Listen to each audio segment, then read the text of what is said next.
जय हिंद दोस्तों, रक्षित खन्ना के इस चैनल में आपका स्वागत है। दोस्तों, आज के इस वीडियो में मैं आपको कुछ महत्वपूर्ण जानकारियां दूंगा, जैसा कि आप पीछे बोर्ड पर देख रहे हैं।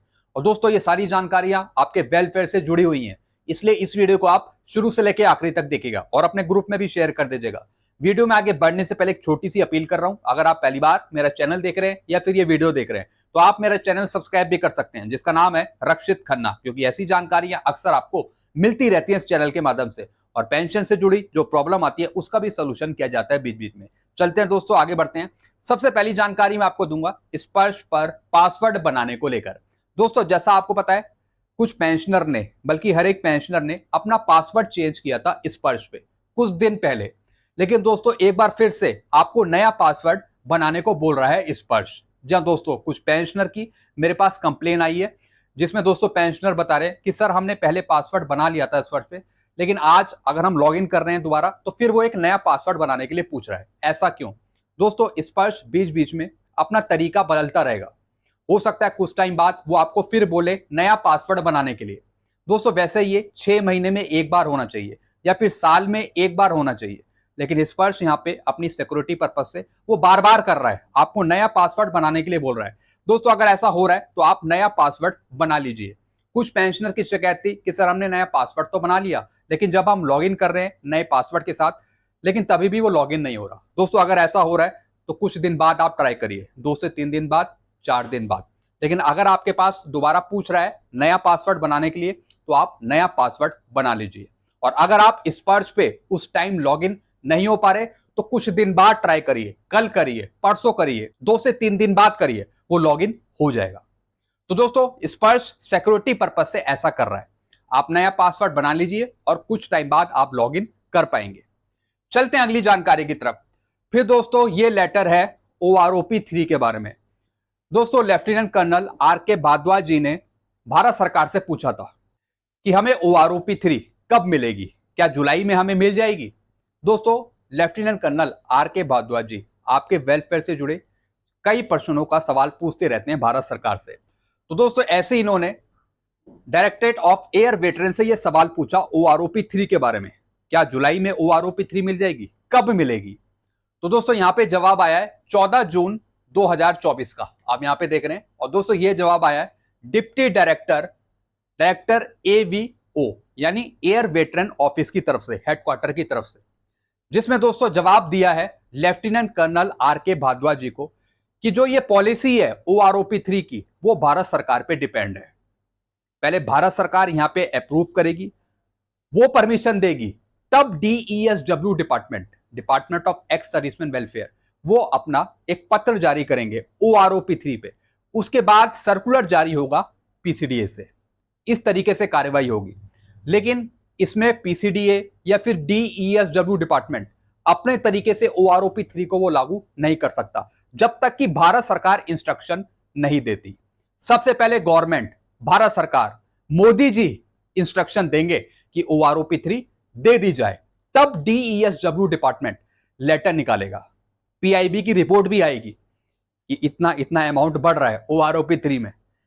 फिर दोस्तों PCDA सर्कुलर निकालेगा, तब जाकर OROP 3 मिलेगी। तो यही बताया है यहां पे डायरेक्टरेट ऑफ एयर वेटरन ने कि जो ये पॉलिसी है, ये भारत सरकार की पॉलिसी है, इसमें PCDA या फिर DESW डिपार्टमेंट अपनी तरफ से कोई कार्रवाई नहीं करेगा जब तक कि भारत सरकार का कोई आदेश नहीं मिलेगा। फिर उन्होंने OROP 1 के बारे में बताया कि जो OROP 1 का सर्कुलर था 7/11/2015 का, जिसमें कहा गया था कि हर एक 5 साल बाद आपकी OROP रिवाइज होगी। तो दोस्तों, इसमें कहीं भी नहीं लिखा कि आपको जुलाई में OROP 3 मिल जाएगी, ऐसा कुछ भी नहीं लिखा जो उन्होंने बताया। OROP 3 में लेट लतीफी हो सकती है, लेकिन जुलाई में नहीं लिखा कि आपको OROP 3 मिलेगी, क्योंकि यह भारत सरकार की पॉलिसी है, वो इस पे डिपेंड है कि कब वो DESW डिपार्टमेंट को इंस्ट्रक्शन देते हैं OROP 3 लागू करने के लिए। हो सकता है अगस्त में, सितंबर में, जनवरी में, दिसंबर में, ये सब गवर्नमेंट की पॉलिसी है। फिर दोस्तों, एक और यहां पे ट्वीट किया था, ये किया था मेजर जनरल सतबीर सिंह जी ने। इन्होंने लिखा है कि जो सुप्रीम कोर्ट का ऑर्डर था, सुप्रीम कोर्ट ने जो ऑर्डर निकाला था, उसमें अटॉर्नी जनरल जी ने कहा था कि जब भारत सरकार OROP 3 दे तो उसमें लेट लतीफी नहीं होनी चाहिए। तो इसी के साथ इन्होंने ऑर्डर कोट कर रखे हैं, ये 2 ऑर्डर। और दोस्तों, एक ट्वीट करके बताया भारत सरकार को कि आप OROP 3 दीजिए, जुलाई में, जैसा कि सुप्रीम कोर्ट का ऑर्डर था। उसमें लिखा हुआ था कि भारत सरकार ओआरओपी 3 लेट नहीं करेगी। तो दोस्तों जितने भी यहाँ पे अधिकारी हैं, चाहे लेफ्टिनेंट कर्नल आर के भारद्वाज जी हो गए या फिर मेजर जनरल सतबीर सिंह जी हो गए, ये लगातार भारत सरकार तक ये आवाज पहुंचा रहे हैं कि आपको ओआरओपी 3 जुलाई में मिले, जुलाई में आपको मिल जाए, लेट लतीफी ना हो। दोस्तों अगर जुलाई में मिल जाती है तो ये बहुत अच्छी बात होगी, लेकिन देखने वाली ये बात है कि भारत सरकार कब इंस्ट्रक्शन देती है, क्या तैयारी हो रही है ओआरओपी 3 पे या नहीं हो रही है। लेकिन दोस्तों थोड़ा यहाँ पे टाइम लग सकता है, जैसे कि इस लेटर में भी बताया है। ये सब गवर्नमेंट की पॉलिसी है, इंटरनल मैटर है। चलते अगली जानकारी की तरफ।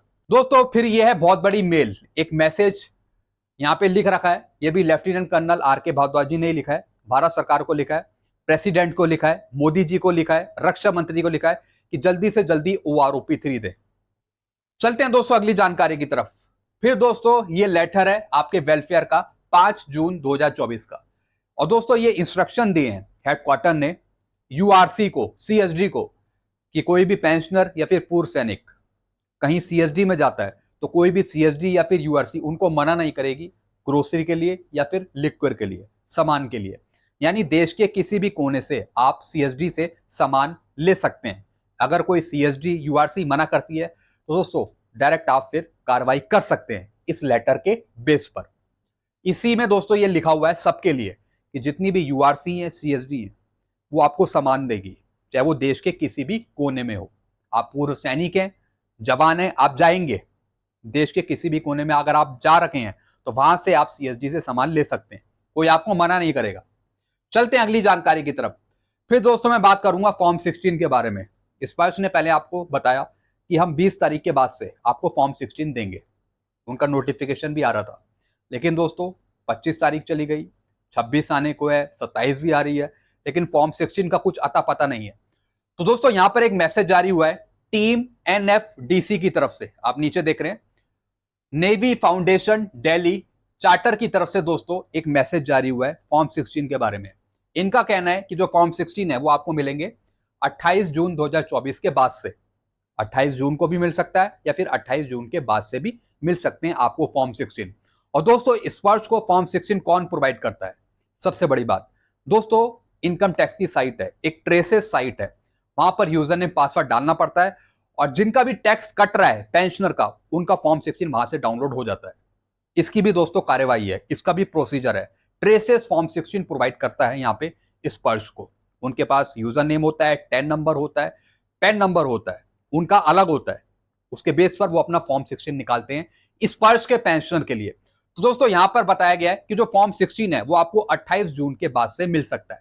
लगातार आप बीच में चेक करते रहिए स्पर्श पे, हो सकता है आपको कल मिल जाए, परसों मिल जाए, 28 तारीख को मिल जाए, लेकिन कंटिन्यू आप चेक करिए, आपको मिल जाएगा फॉर्म 16। यहां पे बताया 28 जून के बाद से। चलते हैं दोस्तों अगली जानकारी की तरफ।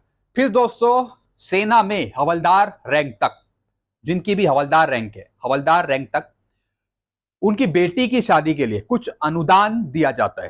तो दोस्तों एक खबर छपी है जागरण में, दैनिक जागरण में, जिसमें कहा गया है, लखनऊ की न्यूज है, कि जो सेना के हवलदार रैंक तक के दिवंगत पूर्व सैनिकों की 2 बेटियों को विवाह के लिए राज्यपाल की ओर से दी जाने वाली सहायता राशि अब विवाह के समय ही शुभकामना पत्र के साथ सौंपी जाएगी। ये राशि प्रति पुत्री 1 लाख रुपए दी जाती है। जी हाँ दोस्तों, इसकी जो राशि है वो 1 लाख रुपए है अगर बेटी की शादी करनी है। तो दोस्तों यहां पर कुछ चेक सौंपे गए हैं हवलदार तक की रैंक को उनकी बेटी की शादी के लिए, क्योंकि दोस्तों ये अनुदान सिर्फ हवलदार रैंक तक को मिल पाता है। तो राज्यपाल की ओर से दी जाने वाली सहायता राशि अब विवाह के समय ही शुभकामना पत्र के साथ सौंपी जाएगी। यानी जो शुभकामना पत्र है उसी के साथ ये राशि आपको मिल पाएगी। ये राशि प्रति पुत्री 1 लाख रुपए दी जाती है। तो इसके लिए भी आप अपने कंसल्ट जिला सैनिक बोर्ड से कांटेक्ट कर सकते हैं। जी हाँ दोस्तों, इसके लिए आप अपने सोल्जर बोर्ड से कांटेक्ट करिए, वो आपको बताएंगे कि आपको इस राशि लेने के लिए क्या कार्रवाई करनी है। चलते हैं दोस्तों अगली जानकारी की तरफ। फिर दोस्तों ये लेटर है एसीपी लेने के लिए। इन पेंशनर का रैंक था नायक, 2006 से ये पहले आए थे, यानी 2003 और 31/12/2005 के बीच में आए थे। इनको मिलनी थी एसीपी, नायक रैंक था, इनकी क्वालिफाइंग सर्विस थी 20 साल से ऊपर, 22 साल सर्विस थी।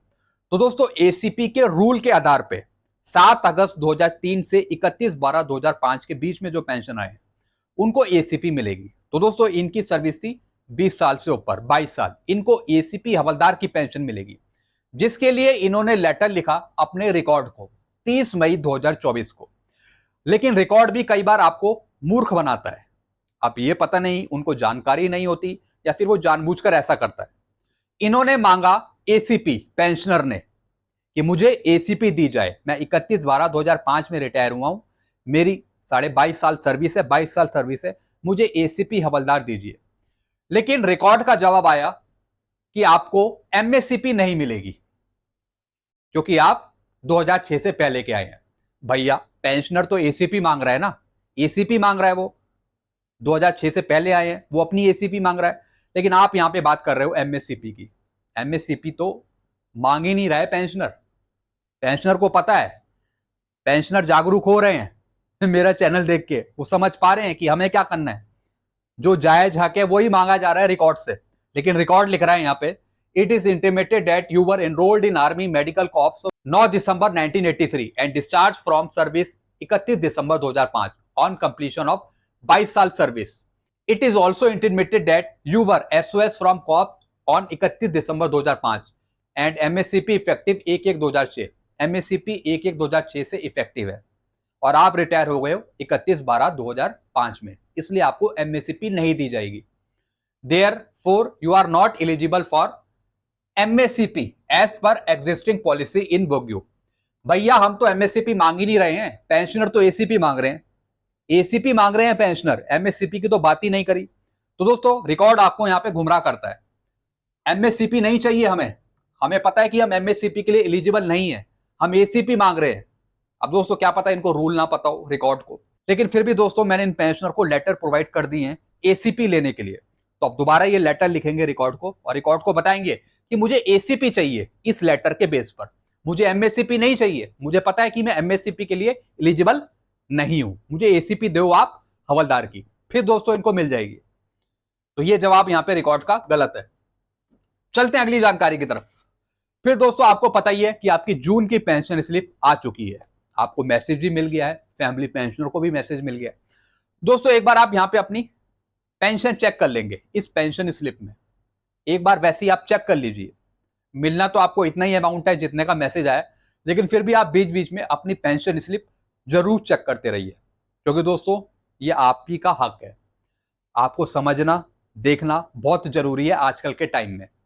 तो पेंशन स्लिप जारी हो गई है, एक बार चेक कर लीजिए, पेंशन चेक कर लीजिए, वॉर इंजरी एलिमेंट चेक कर लीजिए, डीआर अमाउंट चेक कर लीजिए, सब कुछ कर लीजिए। जी हाँ दोस्तों, मैं आपको बीच बीच में गाइड इसलिए करता हूं ताकि आप अपने लाभ से वंचित ना हो जाए या फिर आपको कोई परेशानी ना हो पेंशन पे, इसलिए मैं आपको बीच बीच में समझाता रहता हूं। तो एक बार पेंशन स्लिप भी चेक कर लीजिए, मैसेज भी चेक कर लीजिए, संतुष्टि हो जाएगी दोस्तों मुझे भी कि जो मेरे पेंशनर्स हैं वो देख रहे हैं अपनी चीजें, सब कुछ ठीक है।